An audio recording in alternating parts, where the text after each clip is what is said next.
Welcome to CBT News with Bridget Fitzpatrick. Good morning, everyone. Welcome back to CBT News, and thanks so much for joining us today.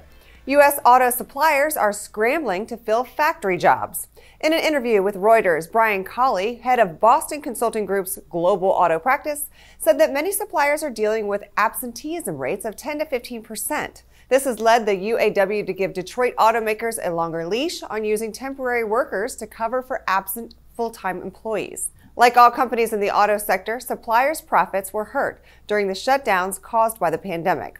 Now they're experiencing more hits, and they are forced to raise pay to attract workers and run more overtime to meet demand. To keep up with the growing demand, Porsche Cars North America is opening its first service-only facilities. The automaker will add 2 fully service-focused facilities in Atlanta, Georgia, and in the Dallas-Fort Worth area. And they'll do this to meet an urgent need to build service capacity. In 2 of the fastest-growing markets in the country, the new service-only locations are expected to provide economic efficiency for dealers and convenience for customers. BMW is on track to meet its 2020 financial targets. The automaker's CFO, Nicholas Peter, said that the German car maker will meet both its full-year forecasts and the European Union-mandated CO2 targets this year. Peter also credited a strong third quarter that propelled the company forward to meet its goals. The automaker is also trying to ramp up sales of electric cars to meet emissions regulations that are expected to get stricter in 2021. While Jeeps and pickups are great for off-roading, they can only take you so far. Hyundai Motors is working to take off-roaders even farther. The Korean automaker has been approved to develop a walking car.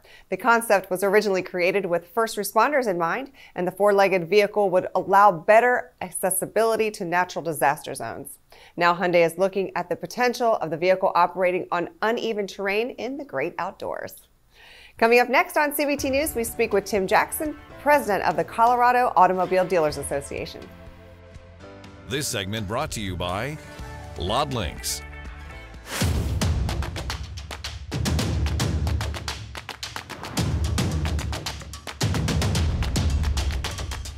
This is CBT News, the voice of the retail automotive industry. Subscribe today. While COVID-19 and the inventory shortage has been the primary focus of dealers across the country, affordability of vehicles has become a pressing issue as well. We spoke with Tim Jackson, president of the Colorado Dealers Association, about the growing concern of affordability. Take a look. A word we don't hear a lot about is affordability anymore. Before COVID, we did, umpteen shows on affordability and the concern there, but it's not a term I'm hearing a lot about from dealers or association representatives or such, because we're focused so much on COVID and the inventory situation. But now we're up north of $38,000 for the average price of a vehicle, right?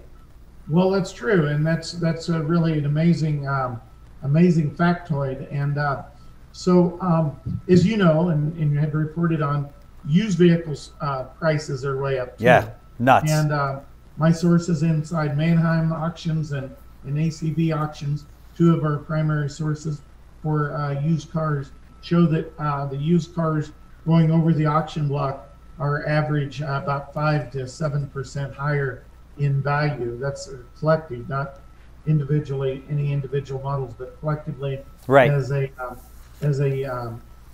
a trend. And of course, those will play out for higher resale value at the dealership as well. That means on your affordability question, that consumers are going to have to pay more for their cars. Okay, would you like to see the rest of that interview with Tim, where he gives us his take on the industry's shift to EVs? Well, you can only do that by becoming a member of CBT News. Join thousands of other auto industry professionals and join CBT News today. You'll start enjoying access to the day's top stories, exclusive interviews with industry leaders, special reports, shows featuring today's top trainers like the Friday 5 with host Steve Greenfield. You'll get event coverage, the CBT News podcast, and so much more. Also, while you're here, be sure to check out our new show, Service Drive, with host Don Reed. Okay, everyone, that wraps up our show for today, but be sure to follow us on Facebook, LinkedIn, Instagram, and Twitter. I'm Bridget Fitzpatrick. Thanks so much for watching. We'll see you back here tomorrow.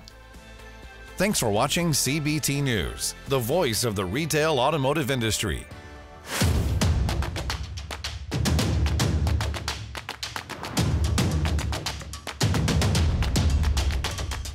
This is CBT News, the voice of the retail automotive industry.